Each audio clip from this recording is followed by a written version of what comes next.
नहीं, मैं सोने का नहीं बन सकता। मुझे सोने का नहीं बनना, बचाओ मुझे। इंसान जो बोता है वही काटता है सामंत, किंतु अभी भी समय, तुम अपने श्राप से मुक्त हो सकते हो। मुझे बताओ कि मत्स्यगंधा कहाँ है? मत्स्यगंधा मुझे श्राप देखे दक्षिण मुखी शंख के साथ अदृश्य हो गई।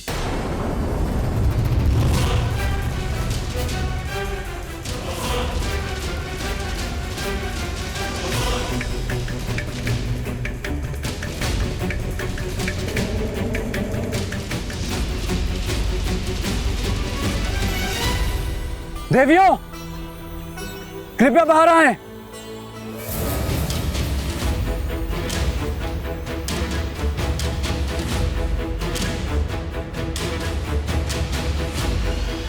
क्या हुआ राजन?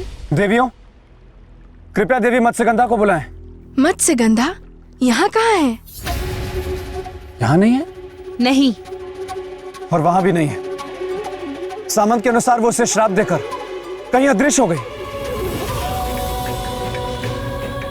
और मुझे लगा कि वो यहां अपने लोग वापस आई होंगे, और शंख ने उसकी रक्षा की, और उन्हें इस जगह के अलावा और कहां ले जा सकता है? मुझे तो लग रहा है कि वो दोनों किसी संकट में तो नहीं।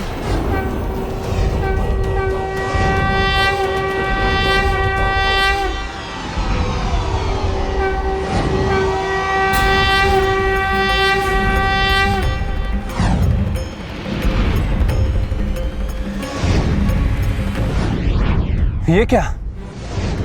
धरती लोक के सभी शंख कहां जा रहे हैं? देवियों, ये मैं क्या देख रहा हूं? ये तो सच में आश्चर्य की बात है मनुष्य।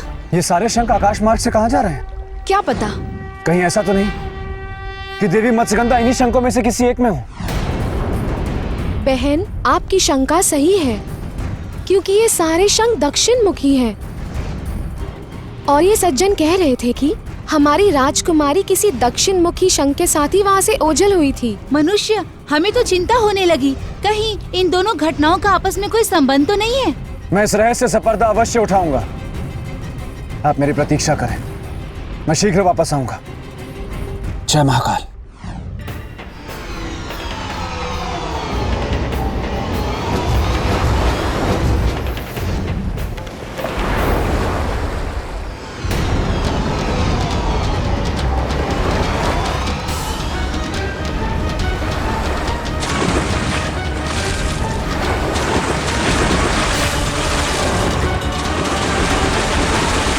ये तो मैं पहली बार देख रहा हूं। ये सारे शंख जो एक बार समुद्र से बाहर आ गए, वो पुनः समुद्र में वापस लौट रहे हैं।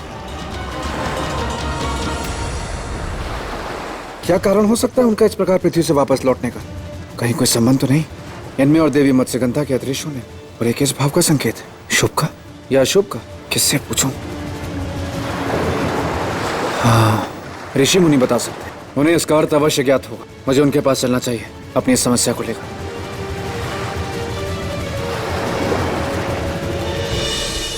भगवान विष्णु के कर कमलों में सदा पाए जाने वाले दक्षिण मुखी शंख गए तो कहां गए, क्यों गए? कारण किसी को ज्ञात नहीं। मुझे ज्ञात है ऋषिगण। कौन हो तुम वत्स? प्रणाम ऋषिगण, मैं राजा भोज हूं। पर तुम्हें कैसे पता सारे शंखों के बारे में? क्योंकि मैंने उन्हें जाते हुए देखा है। कहां? समुद्र में। समुद्र में? हाँ ऋषिगण, मैंने उन सारे शंखों को समुद्र में जाते हुए देखा है। इसका अर्थ है कि संपूर्ण शंख लोक वापस चले गए। उनका अचानक से शंख लोक वापस जाने का क्या कारण हो सकता है ऋषियों? कारण तो वहां के क्रियाकलापों को देखने के बाद ही पता चलेगा। तो कृपया देखें ऋषिवर और पता लगाएं इस कारण का, क्योंकि इस समस्या के समाधान के लिए उस कारण का जानना अति आवश्यक है। तुम्हारा कथन उचित है।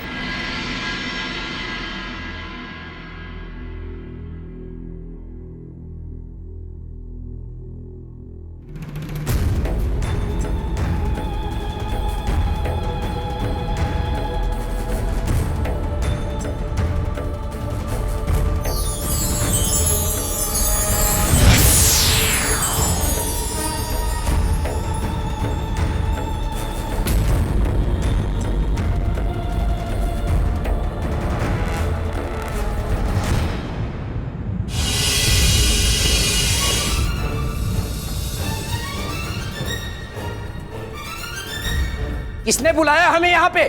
कौन है वो जो बलपूर्वक हमें यहाँ खींच कर ले आया है?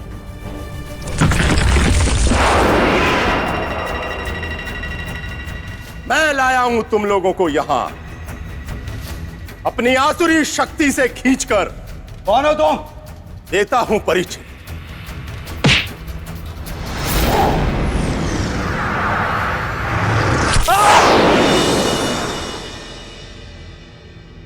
मृत्यु हूं मैं तुम लोगों की। शंखासुर नाम है मेरा। क्यों आए हो यहाँ हमारे शंखलोक में? क्योंकि शंखलोक का अधिकारी हूं मैं। अब केवल मेरा अधिकार होगा तुम्हारे शंखलोक पर, और शीघ्र ही तीनों लोकों को मैं अपने अधिकार में कर लूंगा और बन जाऊंगा संपूर्ण ब्रह्मांड का स्वामी। देवताओं से लेकर मनुष्य तक सबके सब मेरे दास होंगे। इसलिए संपूर्ण ब्रह्मांड के स्वामी से प्रसन्न नहीं, उसकी आज्ञा का पालन करना सीखो। असुर सैनिकों, बंदी बना लो इन सबको।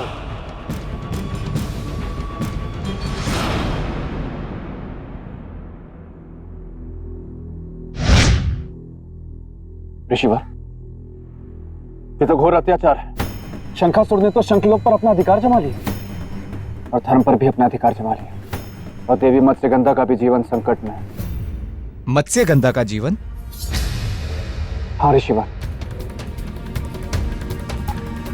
जब तांत्रिक ने सामंत को देवी मत्स्यगंधा का आंसू लाने को कहा, तब देवी मत्स्यगंधा ने सामंत को श्राप दे दिया, और तब तांत्रिक के क्रोध से बचने के लिए दक्षिण मुखी शंख ने उन्हें अपने अंदर संभाल लिया।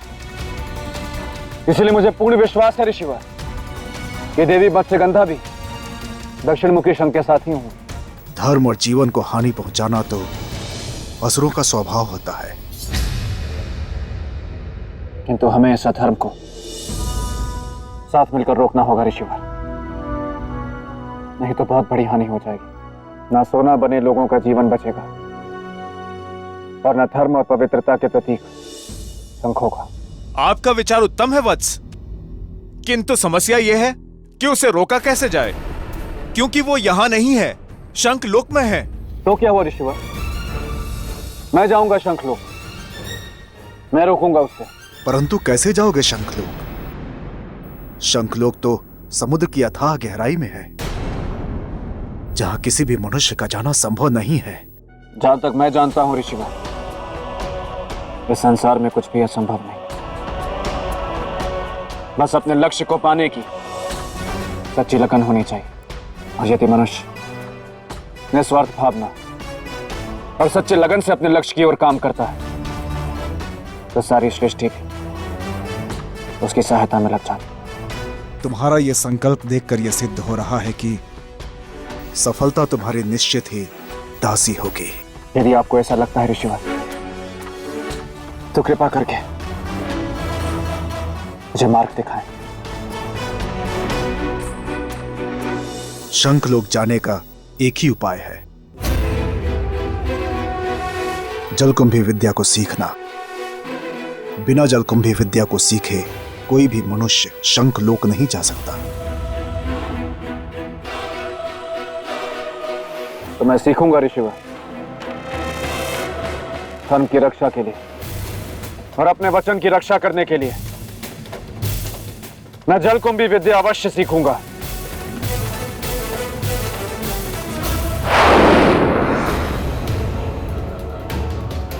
मित्र, बाहर जाने का मार्ग भी नहीं मिल रहा। और अब मिलेगा भी नहीं। तुम सब यहीं मेरे बंदी बनकर रहोगे सदा सदा के लिए, और धीरे धीरे मैं तुम सबको नष्ट करूंगा और अकेला इस शंखलोक का अधिकारी बन जाऊंगा। राज करूंगा मैं इस शंखलोक पर, अकेला स्वामी बनकर। राजन! मान बेटा, आप यहाँ?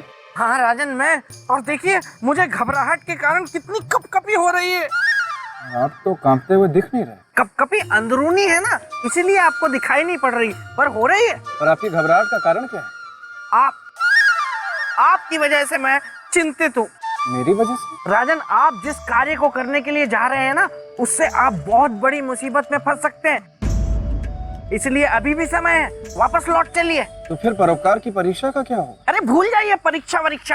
और सिंहासन? भूल जाइए सिंहासन विंहासन। और श्रीमान बेताल आप? अरे भूल जाइए बेताल वेताल। मेरा मतलब है कि देखिए राजन, जब प्राण ही नहीं रहेंगे तो फिर आप सिंहासन का क्या करेंगे? नहीं श्रीमान बेताल, जिस परोपकार को करने का बीड़ा मैंने उठाया, जब तक उसे पूरा नहीं कर लेता तब तक मैं वापस नहीं जाऊंगा। अच्छा, मुझे अनुमति दीजिए। जय महाकाल। लेकिन बहुत ही जिद्दी है राजन, महाहठी। लेकिन मैं भी कम नहीं हूँ। ये डाल डाल तो मैं पात पात। मैं भी देखता हूँ मेरे होते ये कैसे पहुँचते हैं सिंहासन तक। तुम जिस विद्या को सीखने के लिए इतने आतुर हो, वह विद्या कितनी दुर्लभ है। उस विद्या की दुर्लभता ही है कि अब तक के सृष्टि में उस विद्या को केवल 2 ही व्यक्ति सीख पाए हैं। ऋषिवर, चाहे यह विद्या कितनी भी दुर्लभ क्यों ना हो, इसे मैं सीखूंगा अवश्य। लेकिन इस महान विद्या को सीखने से पहले मैं उन 2 महान विभूतियों का नाम जानना चाहूंगा जो ये विद्या जानते थे, ताकि इस ज्ञान की प्रक्रिया को प्रारंभ करने से पहले उन्हें नमन कर सकूं, उनका आशीर्वाद ले सकूं। कृपया मुझे उनका नाम बताएं ऋषि। राजन, एक तो लंकापति रावण और दूसरा दुर्योधन। दुर्योधन इस विद्या को जानने के कारण ही महाभारत के युद्ध के अंतिम दिन तालाब के जल के अंदर छिप गया था। उन 2 महान ज्ञानियों को मेरा नमन। हाँ वत्स, एक बात और जिसके बारे में मैं विशेष रूप से तुमसे उल्लेख करना चाहता हूं। क्या गुरुदेव? इस विद्या को सीखने की कुछ शर्तें हैं। बताइए। यदि कोई भी व्यक्ति इस विद्या को सीखना चाहता है तो उसके अंदर तनिक भी स्वार्थ की भावना ना हो और परोपकार की भावना से वो ओतप्रोत हो। यदि इन दोनों में से किसी में भी थोड़ी भी कमी हुई तो उसका जीवन संकट में पड़ सकता है। ऋषिवर, यदि किसी के प्राणों की रक्षा करने के लिए मुझे अपने प्राण भी गंवाने पड़े, मुझे तनिक भी चिंता नहीं। और रही निस्वार्थ परोपकार की भावना की बात, तो उसका प्रमाण मेरे कर्म देंगे, मेरी वाणी में। अब जलकुंभी विद्या सिखाने की तैयारी कीजिए।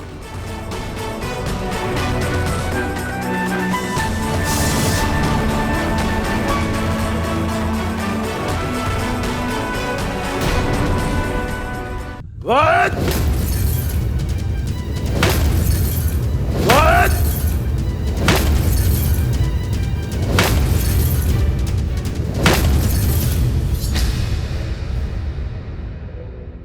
बस अंत के लिए केवल एक शंख, अर्थात इधर एक का अंत और उधर तीनों लोकों में विजय का आरंभ। शंख तुम्हारे समाप्त होते ही शंकासुर पाताल लोक का स्वामी बन जाएगा। विजय पथ पर एक पग आगे बढ़ जाएगा शंकासुर।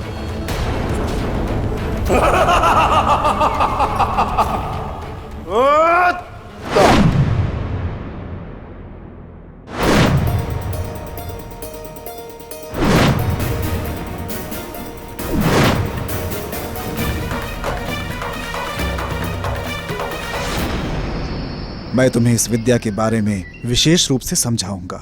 जलकुंभी विद्या एक योग क्रिया है, जल में विद्यमान प्राणवायु को ग्रहण करने की क्रिया। इस क्रिया से तुम्हें अपने मस्तिष्क को इतना जागृत और सचेत करना है कि तुम्हारा आदेश पाते ही जल में विद्यमान केवल प्राणवायु को ग्रहण करना शुरू कर दे। इसीलिए ध्यान को एकाग्रचित रखना अनिवार्य है। और उसके बाद ऋषिवर? उसके बाद तुम्हें स्वयं इस बात की अनुभूति होगी कि तुम्हारे मस्तिष्क की समस्त शक्तियां एकत्रित होकर तुम्हारे आदेश का पालन कर रही हैं और तुम प्राण वायु को ग्रहण करने में सफल हो रहे हो। एक बात का ध्यान रहे, तुम्हारा आदेश जितना ही दृढ़ होगा, तुम्हारी आज्ञा का पालन उतना ही शीघ्र होगा। इसलिए अपने ध्यान को एकाग्रचित करना अति आवश्यक है। समझ गया ऋषिवर, जैसा आपने कहा है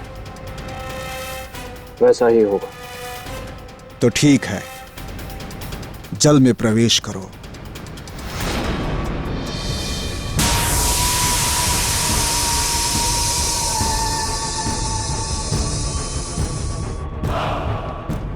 मूर्ख शंख! शंखासुर कल बल छल सब जानता है, उससे बचना कठिन ही नहीं असंभव है। अब देख मैं तेरी कैसी दुर्गति करता हूं। शंखासुर, शंखासुर, शंखासुर, शंखासुर।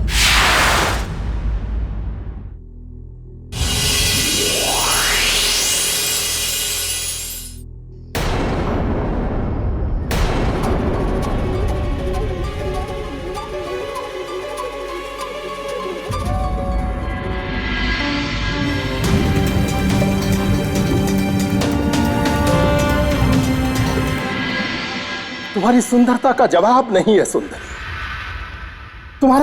तुम्हारे इस मन मोहक रूप ने मुझे वश में कर लिया है। मैं सब कुछ हार गया तुम्हारी इस सुंदरता के आगे, सब कुछ। तुम अवश्य मत से गंदा ही हो। सही पहचाना। मैं जानता था कि इतनी रूप सी मत से गंदा ही हो सकती है, अन्य को ही नहीं। इसलिए अब यह सर्वशक्तिमान शंखासुर तुम्हें अपनी पटरानी बनाने का गौरव प्रदान करता है। चलो आओ, हम विवाह सूत्र में बंधे। शंखासुर, जल परियां विवाह नहीं करती। परंतु क्यों? विवाह क्यों नहीं करती? क्योंकि हम विष्णु भगवान के मत्स्य अवतार को ही अपने पति के रूप में स्वीकार करती है और उन्हीं को ही समर्पित है। विष्णु और तुम्हारे पति के रूप में? छी छी छी छी छी छी। ऐसा क्या है उसमें मत्स्य गंधा? उनमें वो शक्ति है कि जिनके कारण आज हमारा इस संसार में अस्तित्व है। उन्होंने ही मत्स्य अवतार लेकर हमारी रक्षा की थी। यदि वो ना होते तो आज हमारा कोई अस्तित्व ना होता। शंखासुर, अब रक्षा की चिंता ना करे सुंदरी। अब आज से ये सर्वशक्तिमान शंखासुर है तुम्हारी रक्षा के लिए।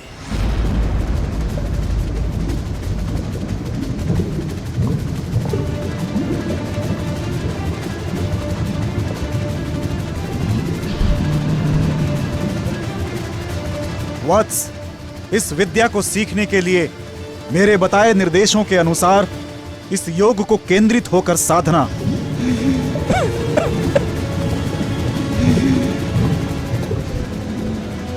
जल में विद्यमान प्राणवायु को ग्रहण करने की चेष्टा करो वत्स। अपने ध्यान को केंद्रित करो।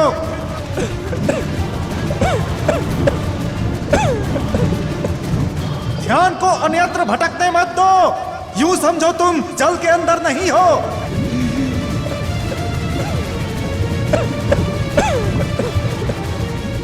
मेरी बात सुन रहे हो ना?